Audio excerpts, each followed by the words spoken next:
ಮೊದಲನೇದಾಗಿ ಇವತ್ತು ನಮ್ಮ ಉಪಮುಖ್ಯಮಂತ್ರಿಗಳು ಅವರಿಗೆ ಮೊದಲನೇದಾಗಿ ನಾನು ಹುಟ್ಟುಹಬ್ಬದ ಶುಭಕಾಮನೆಗಳನ್ನು ಹೇಳ್ತೇನೆ.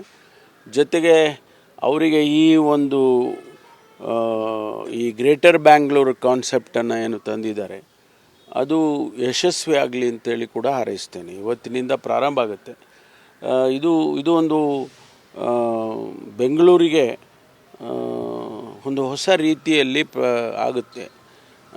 ನಾವೆಲ್ಲ ಪ್ರಪಂಚದಲ್ಲಿ ಅನೇಕ ಪಟ್ಟಣಗಳನ್ನು ದೊಡ್ಡ ಪಟ್ಟಣಗಳನ್ನು ನೋಡಿದ್ದೇವೆ, ಯಾವ ರೀತಿ ಈ ಕಾನ್ಸೆಪ್ಟ್ ಯಾವ ರೀತಿ ಕೆಲಸ ಮಾಡಿದೆ ಅಂಥೇಳಿ.